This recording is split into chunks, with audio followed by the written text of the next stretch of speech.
If you'd told me on my wedding day that the single greatest threat to my marriage would be something I could buy for $3 at a Rite Aid and hold in the palm of my hand, I would have laughed until my sides hurt.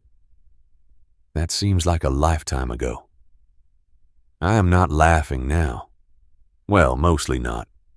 There's a particular kind of dark humor that bubbles up when your entire reality is shattering and you're just a hapless history teacher caught in the crossfire. It started as many truly awful stories do with me, standing alone in my own kitchen at the ungodly hour of 11:30 on a Tuesday night. In my hand, I clutched a sleek matte black bottle of men's personal lubricant, a product that, let me assure you, absolutely categorically, 100% did not, could not, should not belong to me. Upstairs in our king-size bed, my wife Kimberly was undoubtedly sleeping soundly, completely oblivious, or so I thought, to the small, silent grenade she'd accidentally left ticking in her handbag. Welcome back to Dad's True Revenge. Settle in, grab your snacks, maybe even a stiff drink. These are stories about consequences, about choices, and about the brutal, inescapable weight of truth. Remember, the people in these narratives had every conceivable opportunity to behave themselves, to choose wisely, to simply do the right thing. They just chose wrong. Every single time. Go ahead, drop a comment below and be sure to subscribe. Trust me, you're going to want to stick around for this one. The origin story, it's embarrassingly mundane. I was looking for the spare car keys. That's it. No dramatic premonition, no creeping jealousy, no sudden sickening lurch of suspicion in my gut. No divine revelation or sign from some higher power. Just the simple, everyday frustration of car keys that had taken a suicidal leap between the couch cushions, an early morning meeting with a notoriously difficult parent at Eastfield High, and the desperate need to simply get out the door on time. My hand dove into Kimberly's familiar brown leather bag, which she in her habitual domesticity always left on the kitchen counter. My fingers brushed past the usual suspects, a tube of chapstick, her laminated work ID, the one with the stern professional photo, a half-eaten pack of Tic Tacs. And then there they were, the spare keys. But my fingers didn't withdraw. They snagged on something else, a matte black bottle. Its minimalist font, stark white against the dark background, conveyed a message with a clarity only typography can achieve. It screamed without a single explicit word that it was absolutely unequivocally not a woman's product. I froze, caught between the humming of the refrigerator and the gentle tick-tock of the clock above the stove. 10 seconds passed. Then 15. Time stretched, contorted. I turned the bottle over in my hand, my thumb tracing the contours much like a detective might meticulously examine a critical piece of evidence. Which, as it turned out, was precisely what I was doing, albeit without the formal training, the FBI badge, or the faintest, most terrifying idea of what I was actually holding. Don't overreact. Nolan cautioned the small, reasonable part of my brain, the part that taught history to teenagers and believed in documented facts. Name one explanation. Retorted another colder part, the part that apparently had been quietly, diligently filing away disparate details for the past 2 years like a very patient, very paranoid accountant. I couldn't name one. Not a single, plausible, innocent explanation. So, with the measured precision of a man moving through deep water, I placed the bottle back exactly where I'd found it. Then I walked to the garage, retrieved the superglue from the third shelf behind the paint thinner, and returned to the kitchen. The swap was executed with the meticulous, almost ritualistic care of someone who had watched entirely too many heist movies, and was now, in that very moment, deeply regretting not having paid more attention to the parts where everything inevitably goes wrong.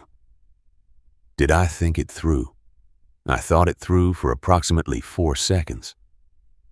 And the glorious, terrifying sum total of my deliberation was this. Whoever is on the other end of this little situation is about to have a very uncomfortable evening, and I, Nolan McCain, am going to know about it without having to utter a single word. Petty. Absolutely. Satisfying in the moment.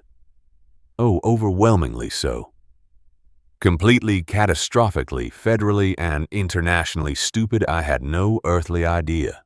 None whatsoever. That night, after making myself a quiet plate of pasta, I went to bed and slept like a man with a clean conscience, which, as I've since learned, is the specific, ironic kind of sleep the universe reserves exclusively for people who are about to be proven deeply, irrevocably, and spectacularly wrong. Before I tell you what happened next, let me tell you about Kimberly. Kimberly McCain. She deserves that much. And truthfully, none of this nightmare makes a lick of sense without understanding her. Kimberly was the kind of woman who effortlessly made you feel like you'd been operating at about 60% capacity your entire life. Not in a cruel or condescending way, but in a manner that subtly, powerfully made you want to run that extra mile, read that extra chapter, strive to be the better, sharper version of yourself. Because her quiet, unwavering presence made you feel seen, and her standards were in their own devastatingly understated way, impossibly high. She was sharp, measured, and possessed a wicked, dry wit. Her jokes landed in that particular exquisite way where you'd be standing there still laughing 3 seconds after she'd already moved on, engrossed in something on her phone. We met at a professional development conference I had not wanted to attend over coffee that tasted like it had been brewed sometime in the previous decade. She made a remark about the keynote speaker, a droning, self-important academic, that was so precisely surgically accurate, so utterly brilliant that I laughed louder than I'd intended. She looked at me then with an expression that conveyed a profound understanding, a silent recognition that she'd been waiting for anyone to truly get it. That was 11 years ago. I'd been falling for her ever since. Kimberly worked at the Harwick District Courthouse, a legal compliance officer. Or so I believed. Her days were long, filled with complicated cases and stacks of documentation she couldn't discuss. She kept a separate work phone, which I respected. My days, by contrast, were spent attempting to explain the intricacies of the Missouri Compromise to 16-year-olds who would rather be doing literally anything else. Her work sounded important, vital, perhaps even dangerous. I never pushed. I understand now that she had been counting on exactly that, my inherent trust, my respectful distance. But even then there had been things. Small, almost imperceptible things. The laptop screen angled away whenever I walked past. The hushed calls she'd take in the garage at odd hours. Her voice-low words clipped a tight, controlled cadence I now recognized as a performance. The way she sometimes looked at me across the dinner table, an expression I could never quite decipher. Something suspended between deep love, profound guilt, and a third unnamed emotion I hadn't yet found the language for. I had filed all of it under "she's stressed at work," and simply kept moving because that's what you do when you trust someone completely. You choose not to see. I had been choosing not to see for 2 years. The bottle, in its cheap, store-bought anonymity, had ended that arrangement. Day 1 after the swap. Nothing. Kimberly came home at 7, offered a soft kiss to my cheek, made herself a cup of chamomile tea. She asked about my day 8 dinner and watched television with her feet tucked under her on the couch, the glowing screen illuminating her serene profile. Normal. Utterly, completely, infuriatingly normal. Day 2. Also nothing. Not a flicker of recognition, no subtle shift in her demeanor. I began to seriously wonder if I was just a paranoid idiot who had wasted a perfectly good Tuesday evening and an entire tube of superglue on a manufactured crisis of my own making. Day 2 was the last day of my old life. I just didn't know it yet. Ralph Lewis, a fellow history teacher whose classroom was just 2 doors down from mine, cornered me in the hallway outside room 114 on the morning of day 2. It was 3 minutes before the first bell, and Ralph, a man with the perpetual energy of someone who had consumed an entire pot of coffee and was desperately looking for somewhere to put it, possessed the social awareness of a golden retriever, which is to say, absolutely none. He stopped, pointed a finger directly at my face, and with tremendous unsolicited warmth declared, "Something's wrong with you." "Good morning, Ralph," I managed, trying to sidestep him. No, I'm serious, Nolan. You've got a look." "I don't have a look." "You absolutely have a look," he insisted, jabbing his finger again. "It's the look where you know something, but you don't know yet if the knowing is good or bad. It's a pre-disaster look." He tilted his head, his brow furrowed in genuine concern. "Kimberly, okay, Kimberly's fine." "Kimberly's fine," I lied, my voice tight. "Go teach something, Ralph." He backed away down the hallway, still pointing, still watching me. His eyes wide and unblinking like a man filing away evidence in his own peculiar, overly caffeinated archive. I should have listened to Ralph. Ralph, as it turned out, was the only person in my immediate orbit who was exactly who he said he was. There is something both deeply comforting and profoundly depressing about that. Day 3, third period, 11:45 in the morning. I was mid-lecture, passionately explaining the assassination of Archduke Franz Ferdinand, genuinely one of the most gripping, pivotal moments in modern history, if you tell it correctly. And I was telling it correctly, every detail, every nuanced political motivation, every ripple effect. The students, for once, were actually listening. Then, Principal Donna Hartwell's voice, clipped and urgent, cut through the classroom intercom. "Mr. McCain, could you please come to the main office? There are some people here to see you." 26 juniors looked at me with that specific preternatural alertness that teenagers reserve exclusively for moments that seem like they might involve someone being in serious trouble. My trouble. Pages 140 to 155. I said, my voice steady despite the sudden tremor in my hands. "There will be a quiz." There was not, in fact, going to be a quiz, but the empty threat bought me 30 blessed seconds of silence. And right then, in that moment, I needed the silence more than anything. There were 2 of them in Donna Hartwell's office, both in meticulously tailored suits that screamed, "Federal Government," as loudly as if the words had been embroidered in bold on their lapels. Both possessed the kind of unsettling stillness that wasn't relaxed, but utterly lethally trained. Donna herself was pressed against the far wall next to her potted fern, wearing the unmistakable expression of a woman who was very, very seriously reconsidering her career choices. The taller of the 2, a man whose face seemed permanently etched with the weight of delivering professional bad news, showed me a badge. "FBI Special Agent Roland Briggs," he stated, his voice flat, devoid of inflection. "Counterintelligence Division." His default expression communicated a weary, almost cynical message. "Whatever you're about to hear, I've heard worse. Many, many times over." "Mr. McCain," he said, indicating the vacant chair opposite his desk. "Please sit down." "I'll stand," I replied, a defiant flicker I didn't know I possessed. "Please sit down." He repeated the exact same tone, but this time it was not a suggestion. It was an order. I sat down. "Are you familiar?"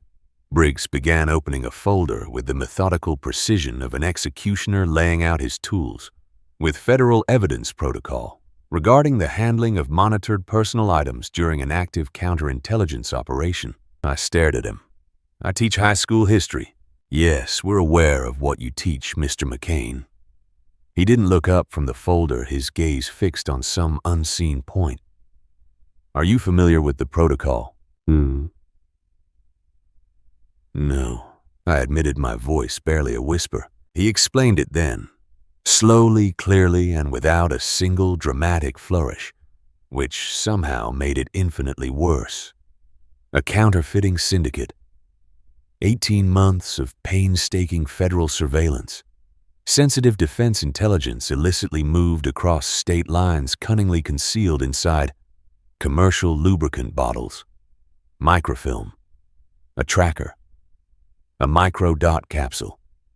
The intricate months-long dance of the handoff.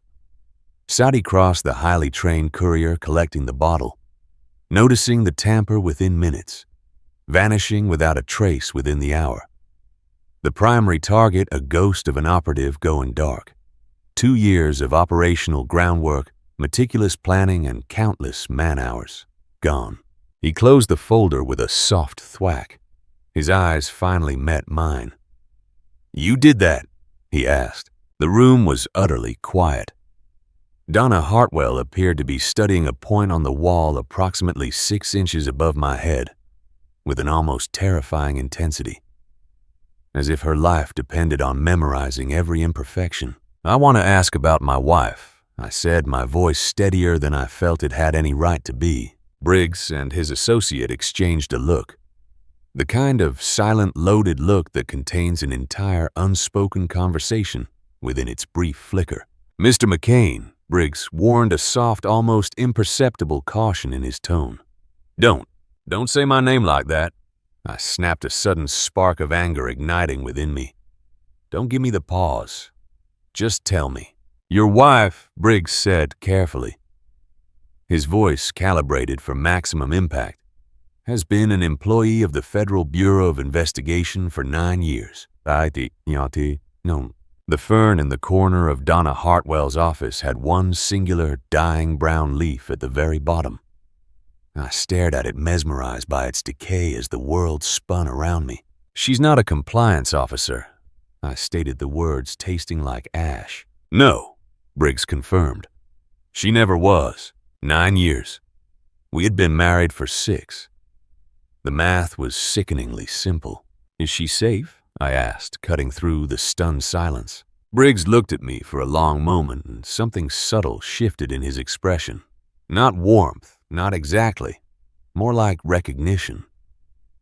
The kind a man gets when he realizes the person in front of him isn't going to fall apart, not entirely, not yet. "For now," he said, the brevity itself a warning. "She's been pulled from the field. She's at the Harwick Federal Building." I nodded once, a sharp, decisive movement.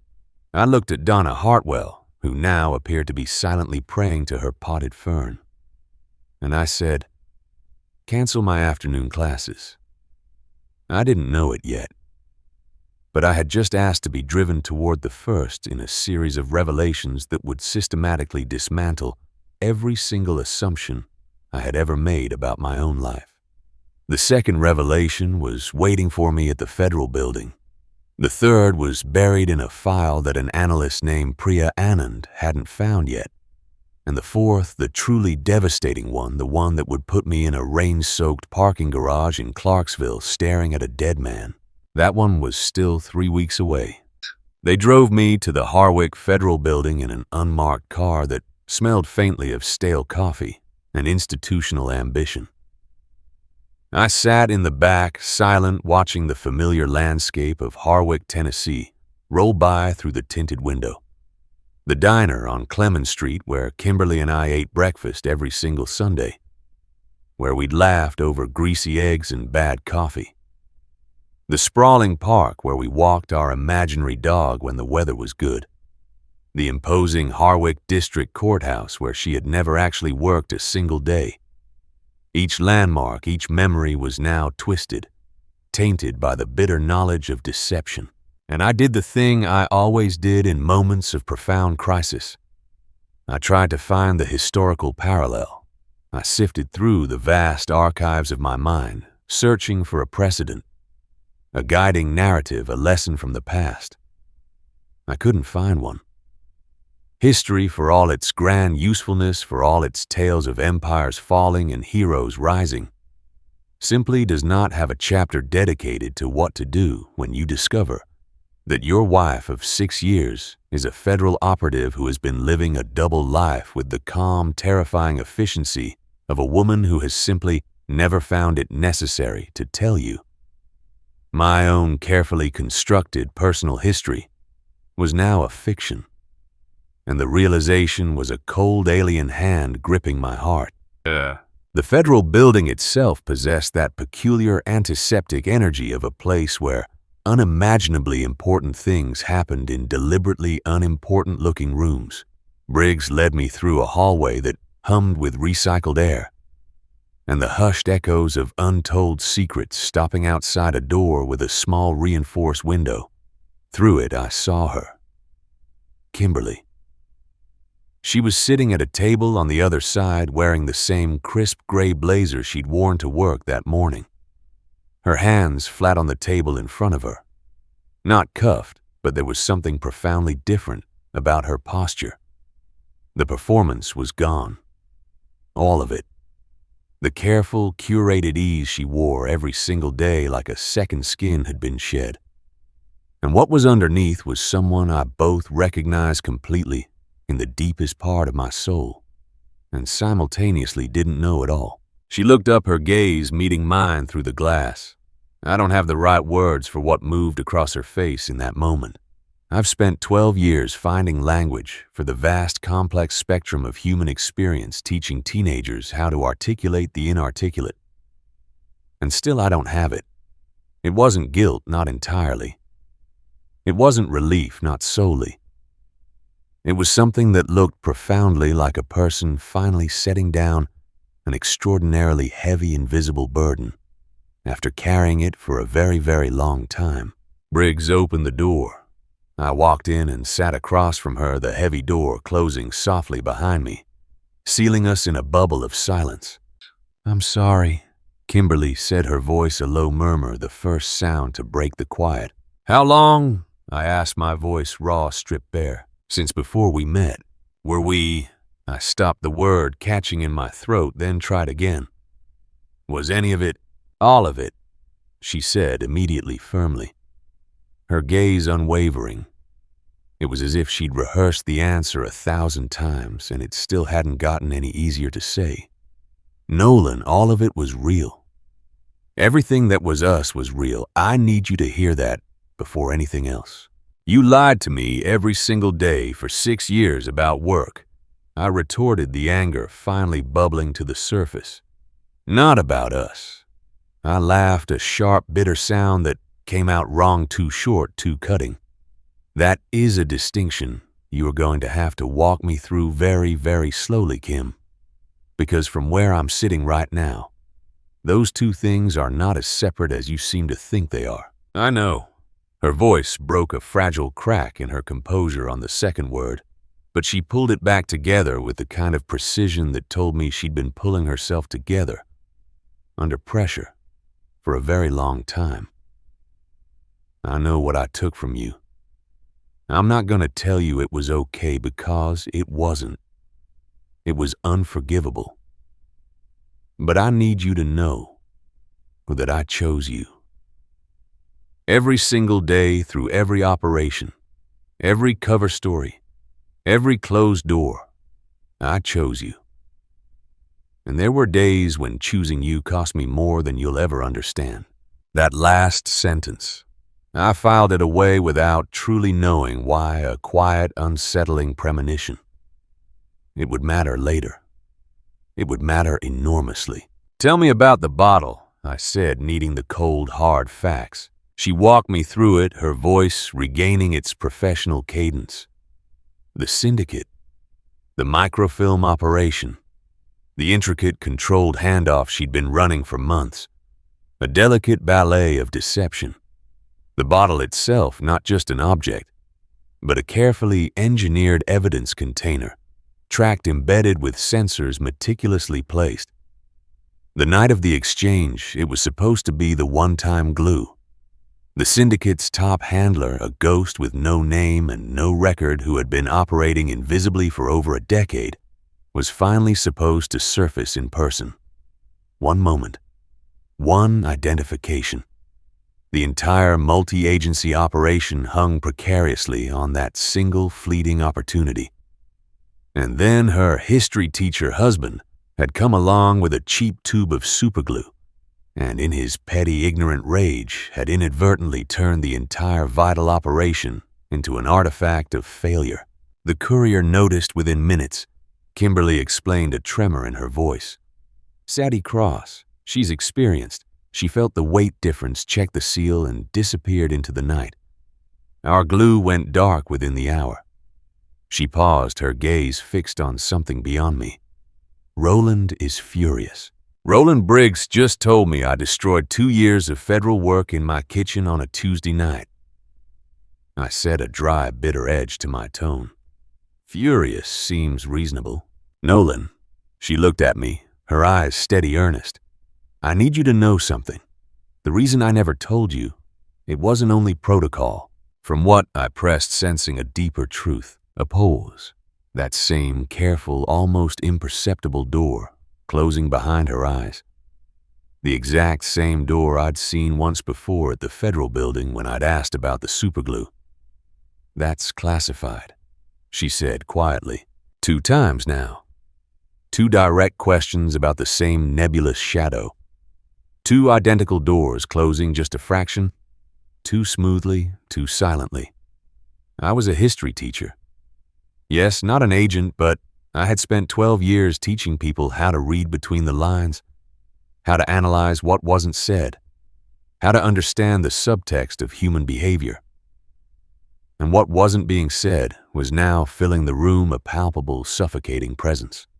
Briggs returned 20 minutes later, accompanied by analyst Priya Anand.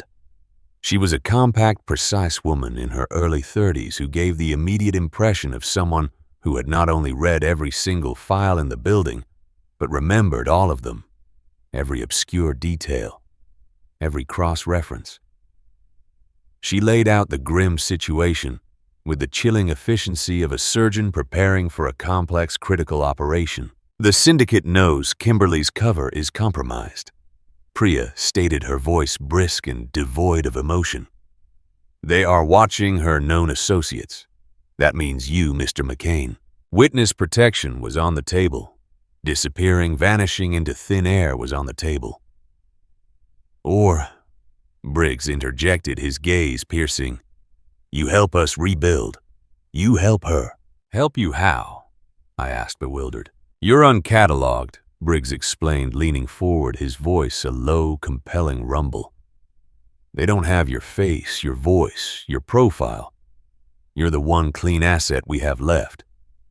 He let that sink in for a moment, the uncomfortable weight of the revelation. A history teacher from Harwick, Tennessee. You're the last person anyone would look at twice. That, I said, a half smile playing on my lips, is genuinely the most backhanded compliment anyone has ever paid me. Briggs did not smile. I don't think Briggs had smiled since approximately 2009. It's not a compliment, Mr. McCain. He corrected, his voice flat. It's a tactical assessment. I looked at Kimberly.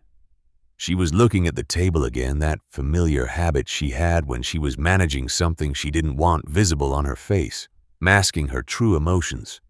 Kim, I prompted, is this a good idea? A long pause followed, the longest since I'd walked into the room, a suspended breath in the charged air. And then her eyes met mine, clear and resolute. No, she said, her voice steady. It's a terrible idea. Another pause, shorter this time. But I think you should do it. Which was, I reflected in that moment of profound, unsettling clarity, the most honest thing she had said to me in 6 years. And somehow, coming from her, it was enough. I turned back to Briggs. Tell me what I need to do. I didn't know it yet, but somewhere across town, Priya Anand had already gone back to her desk and pulled up a secondary background thread on me. A routine procedure, she'd told Briggs. What she found on that thread was anything but routine. She hadn't told Briggs yet. She was still staring at her screen, going very still, deciding how or even if to say it.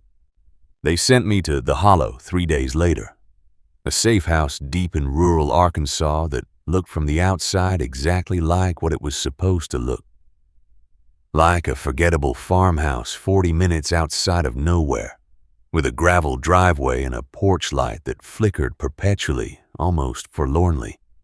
Inside it was significantly less forgettable. Inside it was 3 weeks of crash course tradecraft delivered by 2 instructors who communicated primarily through intimidating size and the occasional expression of barely contained professional disappointment. I learned how to surveil without being surveilled, how to make contact without leaving a trace, how to listen in a conversation for the thing beneath the thing being said, the hidden currents and unspoken truths, which, as it turned out, was not entirely unlike teaching cynical teenagers who didn't want to be in class. You learned to read what the body was doing when the mouth was performing, when the words were a smokescreen. Ralph Lewis texted me 3 times during those 3 weeks.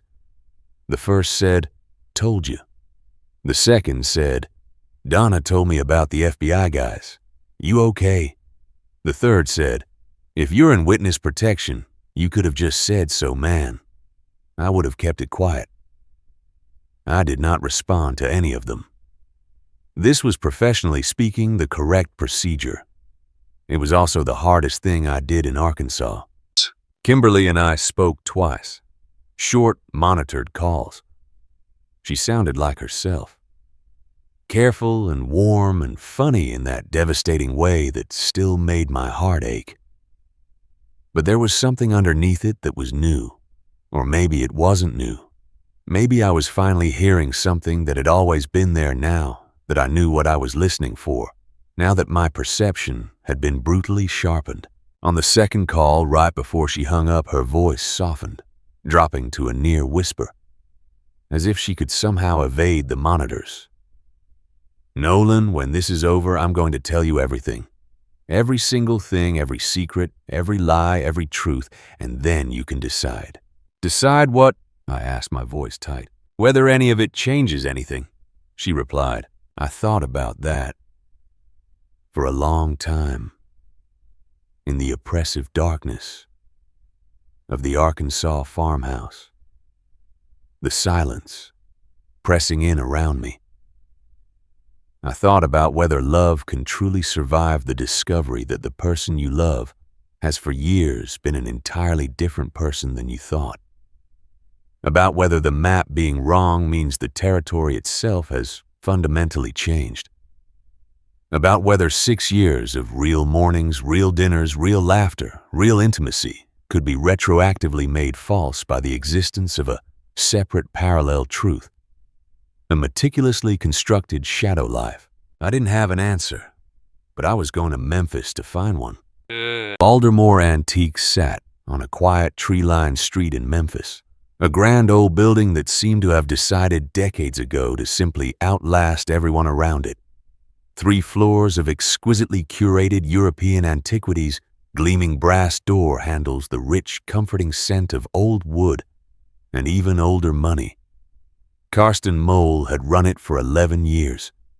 Legitimate on every surface, meticulous about those surfaces, a man who understood instinctively that the best cover story is one that doesn't feel like a cover at all, because it's mostly inconveniently true. I walked in on a Thursday afternoon wearing a jacket I didn't own, and a backstory I'd memorized the way I memorized lesson plans thoroughly clinically, and with the specific chilling fear of a person who knows that blanking in the middle will have immediate, potentially fatal consequences. Mole was behind the counter. A man in his mid-40s, impeccably dressed, examining a small bronze figure with a jeweler's loupe. He was exactly as described, the kind of handsome that comes with a comfortable fortune and infinite patience. He looked up as I entered with the polished ease of a man who had assessed and categorized me before I'd even taken 2 steps through the door. "Looking for anything specific?" he asked, a subtle, almost imperceptible German-South African accent tracing the edges of his smooth voice. "A friend recommended you," I said, my voice carefully modulated, practiced. "Said you sometimes carry pre-war German cartography. Maps, survey documents, that kind of thing." There was a pause, so brief, so infinitesimal, most people would have missed it entirely. I didn't miss it. I felt every millisecond of its duration. "We occasionally do," he said, his eyes still assessing me, weighing me. "What period?" "Early 20th century," I replied, holding his gaze, not blinking. "My area of interest is documentation of territorial changes post-1918. Specifically, I added the code word, the hidden key, the kind that got reclassified." Another pause. This one lasted exactly the right amount of time. "Come back Saturday," he stated, his voice a low rumble that seemed to fill the ornate office. "I may have something for you." I offered a curt nod, the movement barely perceptible, my gaze sweeping across the magnificent bronze figure that dominated the room. A warrior, perhaps, or a king, heavy with a forgotten history. I murmured something appropriately vague and appreciative about its providence, a word chosen to imply respect, without revealing a shred of genuine interest, and then, without further ado, I turned and left. The heavy door clicked shut behind me, sealing away the hushed intensity of the meeting. Outside, the cool bite of the evening air was a welcome shock after the stifling tension of the encounter. I walked with purpose, 2 measured blocks each step, carrying the lingering adrenaline from the exchange. Turning a corner onto a less trafficked street, I leaned back against a rough brick wall, the grit biting into my jacket. For a full 30 seconds, maybe more, I simply stood there, my breath coming in ragged, uncontrolled gasps, like a man who had just severed the right wire on a ticking bomb with milliseconds to spare. The relief was intoxicating, a potent cocktail of exhaustion and triumph. I had made contact. The first domino had fallen. The intricate, dangerous chain of events was moving again. Miles away, high above the bustling streets of Nashville, in the sterile, fluorescent glow of an FBI operations room, Roland Briggs stared intently at a blinking dot on a digital map. A faint, almost imperceptible tremor of tension finally eased from his shoulders. For the first time in 3 long, grueling weeks, something tight and unyielding in his chest had loosened just a fraction. But there were deeper currents churning beneath the surface of that room, hidden truths yet to be unearthed. What no one in that operations room, not even Briggs, knew, what Priya Anand had been meticulously sifting through for 2 weeks, searching for the precise moment to reveal, was the chilling discovery she'd made buried deep within a secondary background thread. She had finally told Briggs the night I returned from Memphis. I'd been debriefed, released into the quiet anonymity of a safe house, and was halfway through a bland turkey sandwich when a sharp, insistent knock echoed through the small space. My handler stood there, his face grim, and delivered the summons Briggs needed me back at the Nashville field office. Now. And so here I was, waiting. Priya Anand was already in the briefing room, seated at the polished conference table, her posture rigid. She looked utterly drained, as if the very air around her was pressing down, making it hard to breathe. There was a fragile desperation in her eyes, the unmistakable look of someone who had been burdened by a piece of information, too vast, too heavy to bear alone, and had finally reached the breaking point where she could no longer hold it in. "Mr. McCain," she began, her voice strained barely above a whisper, "I need to ask you about your father." A cold knot formed in my stomach. "My father died in a car accident." I replied, the words wrote a story rehearsed 1,000 times. "When I was 12. "Yes," she said, her voice laced with a careful, almost surgical precision. "That's what the record says." The room grew very quiet. Then the silence, a living thing pressing in heavy with unspoken implications. Priya picked up a thick file, its manila cover worn, and placed it on the table between us. Her fingers traced its edge, a deliberate, almost ritualistic gesture. "Before you became a teacher," she continued, her eyes fixed on mine, searching, "you worked as a government archivist, fresh out of college, for 14 months. That's right." I nodded slowly. A memory barely registered something from another lifetime. That's right. During those 14 months, she continued, her voice growing firmer, the details now cascading. You cataloged and handled a highly classified batch of defense documents that subsequently went missing approximately 6 weeks after your tenure ended. She paused, letting the implication hang in the air, a silent, deadly accusation. The syndicate known as Glue's network has believed for 11 years that you either personally took those documents or that you know precisely where they are. That deeply held belief, Mr. McCain, is the singular reason this entire operation, with all its complexities and risks, came into existence. Another pause, even heavier than the last. The weight of her words pressed down, suffocating. My mind raced, trying to connect the disparate pieces. Kimberly, she finally said, her voice dropping to a near whisper, was originally assigned to get close to you and find out which. I just sat there, frozen, the revelation hitting me like a physical blow. 6 years. 6 years she had been assigned to me.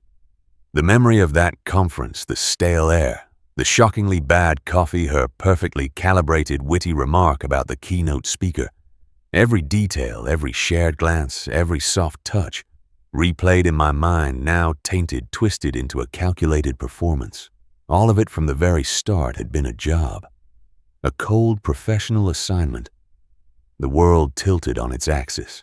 She fell in love with you, Priya said quietly, her voice laced with an unexpected tenderness, as if she could see the agonizing calculations unraveling across my face. She buried her original report. She never filed her findings. For 6 years, Nolan, she has been protecting you. From both sides. From us. And from them. Her gaze met mine, unwavering. That's why she wouldn't tell you who Glue was. She knew that if you knew his true identity, it would break something inside you that she couldn't fix. Who is he? I asked, the words raspy, barely audible.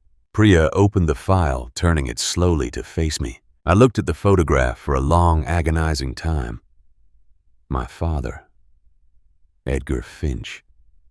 He was 67 years old in the image, more gray in his hair than I remembered.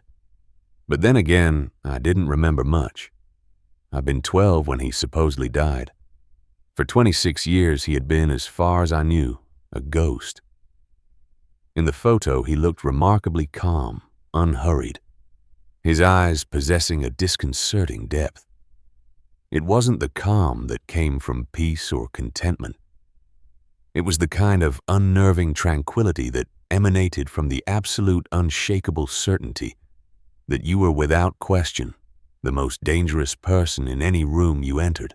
Edgar Finch, Priya confirmed, her voice stark, cutting through the stunned silence. Known to his network as Glue. She paused, allowing the gravity of the words to settle, to suffocate. Your father, Mr. McCain. I said nothing for a very long time, lost in a maelstrom of shock, betrayal, and a strange, morbid curiosity. My father. A master criminal. Glue. The documents. I finally managed, my voice hollow, a mere echo of itself. Where are they? We believe he hid them in a storage unit registered under your childhood home address in Harwick. Priya explained, her tone now clipped professional. He planted them there before he disappeared. Insurance. Against the government. Against his own network. Against anyone who might eventually come for him. She closed the file with a decisive snap, the sound reverberating in the quiet room. He's been using your name as a shield for 26 years. The syndicate thinks you're complicit. The FBI has considered it. And the only person who has consistently, unconditionally maintained that you knew nothing was your wife. I hadn't known. Genuinely, utterly, tragically, I hadn't known. And Kimberly had known that I hadn't known. And for 6 years, she had stood unflinchingly between me and everyone who wasn't sure. That was the crushing weight she'd been carrying all this time. That was the immense, unseen cost of choosing me. Okay, I said the single word, a testament to a shift, a new resolve forming amidst the ruins of my past. Priya looked at me, a flicker of relief and perhaps admiration in her tired eyes. "Okay," she echoed. "Tell me how we finish this." The final operation was a masterpiece of intricate planning and brutal efficiency. It took 9 days to meticulously set up and a mere 40 minutes to execute. The path was laid out with surgical precision. Mal, the initial contact, had moved my name and profile up the chain exactly as planned, passing it to someone else who in turn passed it to another. A relay race of information, until the request finally landed on the desk of a man who had not shown his face in years. And after all this time, after decades in the shadows, he had apparently decided he wanted to see his son. Perhaps that alone tells you everything you need to know about Edgar Finch. Perhaps it tells you nothing at all. The riverside parking structure in Clarksville was a stark, brutalist concrete behemoth. It was cold even for late November, and reeked of stale exhaust fumes and the damp metallic scent of recent rain. I stood on level 3 precisely at 11:45 at night, a whisper-thin wire taped beneath my jacket. 2 FBI teams were covertly positioned on levels 2 and 4 ghosts in the concrete labyrinth, their presence a silent assurance. I waited. I had been told to expect one contact. I had explicitly not been told it would be him directly.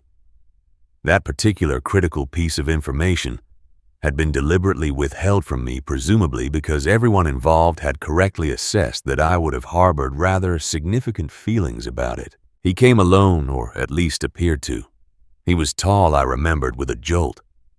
Or perhaps I hadn't truly registered it when I was 12, too focused on the towering figure he represented, rather than his actual physical height. He walked with an unhurried ease, the deliberate, almost languid gait of a man for whom threat assessment was as automatic, as ingrained as breathing itself. He stopped 6 feet away, his gaze locking with mine, an expression on his face that was almost paternal. "Nolan," he said, his voice a low, resonant baritone, smooth and unweathered. "You're supposed to be dead."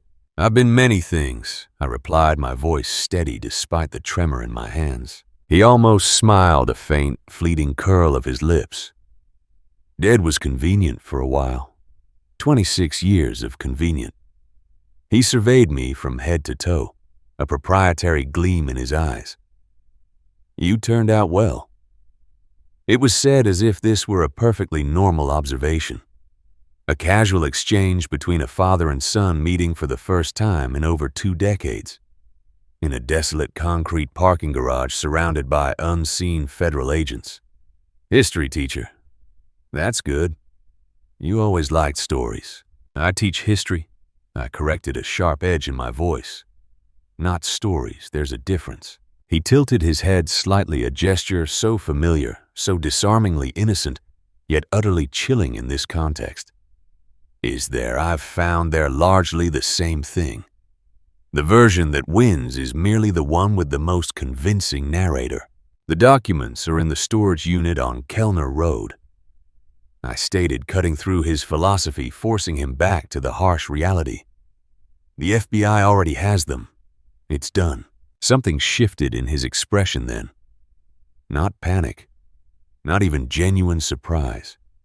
More like a man who had been engaged in a very long, very complex game of chess, and had just watched the board tip over, scattering the pieces he had so painstakingly arranged. "She told you," he said quietly, the words a resigned exhale. "She protected me," I countered, my voice rising, fueled by years of unspoken anger and a fierce loyalty.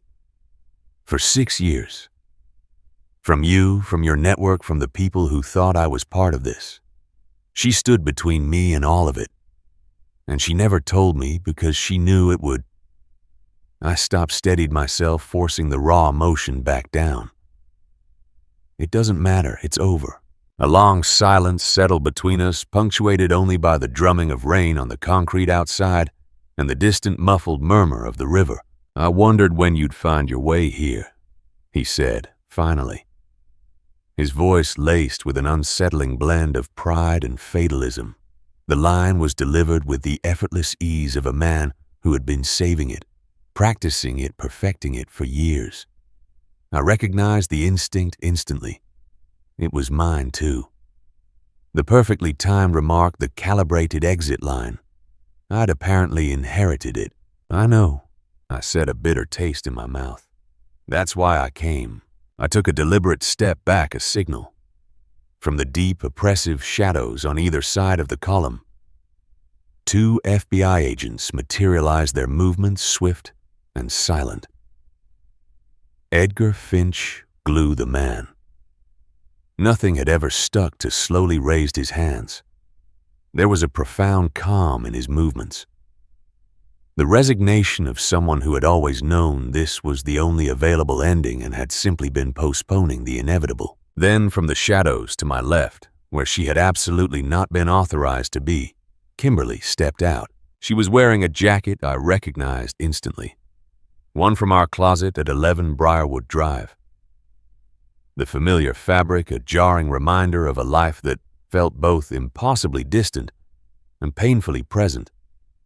She looked at the man in handcuffs, a long, searching gaze, an expression on her face that I had no name for. A complex tapestry of sorrow, defiance, and something akin to twisted understanding. He looked back at her, a faint flicker in his eyes. "You broke protocol," he said, his voice flat yet edged with an odd respect. "Coming here. I broke protocol the day I filed a false report to protect your son." She shot back, her voice clear and unwavering, utterly devoid of fear. This seemed relatively minor by comparison. He almost laughed. Almost. Then Briggs was there, his presence brusque and efficient, and the moment so charged and fragile was over. Edgar Finch was being walked toward a waiting, unmarked vehicle, his steps careful, unhurried, the measured pace of a man going somewhere he was never going to leave. Kimberly stood silently beside me, her shoulder brushing mine, and we watched side by side until the vehicle disappeared into the rainy night. Sati Cross. I said the name, a cold echo in the cavernous space. She was his the whole time, from the beginning. She never actually disappeared. Kimberly nodded, her eyes still on the empty spot where the car had been. She walked straight back to him and told him the operation was compromised. He spent 2 weeks deciding whether to run or surface. A pause. "He surfaced because of you. He wanted to see me." Yes, I thought about that. About a man who had faked his own death. Built a criminal empire, stayed invisible for 26 years, and then willingly walked into a parking garage because he wanted to look at his son. I wondered if it said anything at all. History, I had told my students 1,000 times, is not merely a collection of facts. It is fundamentally a collection of choices. And every choice, no matter how deeply buried or carefully concealed, leaves an indelible mark on everything that comes after it. I was going to have to figure out what to do with that. Edgar Glue Finch was arrested, processed, and swiftly charged with 11 federal counts, including espionage, racketeering, and conspiracy. Nothing had stuck to him for 26 years. Now everything stuck. The defense documents were recovered from the storage unit on Kellner Road, exactly where Priya Anand had said they'd be a final concrete testament to his intricate web of secrets. Nolan McCain, me, was formally cleared of all suspicion issued. What amounted to a federal apology, delivered in the clipped, slightly annoyed tone of someone who was genuinely sorry, but also, quite frankly, extremely busy. Kimberly resigned from the FBI 2 weeks after the arrest. She didn't make a big thing of it. There were no dramatic farewells, no fanfare. She simply came home to 11 Briarwood Drive on a quiet Wednesday evening, placed her bag on the kitchen counter with a soft thud, and made tea. We sat at the kitchen table for a long, long time. Two people who had been lying to each other for entirely different, entirely devastating reasons. Two people who had chosen each other repeatedly and at considerable personal cost, even when they couldn't say the words out loud. "I need to ask you something," I said, breaking the comfortable yet fragile silence. "Okay, the conference where we met. The bad coffee. The remark about the keynote speaker." I looked at her, searching her eyes. Was any of that at the start? Was any of that the assignment? She was quiet for a moment, her gaze distant, lost in memory. The conference was the assignment. She finally conceded, her voice barely a whisper. Everything after the first 30 seconds was not. "What happened after 30 seconds? I asked, my heart pounding a quiet rhythm against my ribs. "You laughed," she said, a small, complicated smile playing on her lips, a bittersweet ghost of memory. "Too loud, completely unguarded, like nobody was watching you. And I thought..." She paused, her eyes meeting mine. "I thought, that man has no idea how to be anyone other than exactly who he is. And I hadn't been around someone like that in so long I honestly didn't know what to do with it." The kitchen was very quiet. Then the hum of the refrigerator, the only sound. Outside, Harwick went about its familiar evening rituals.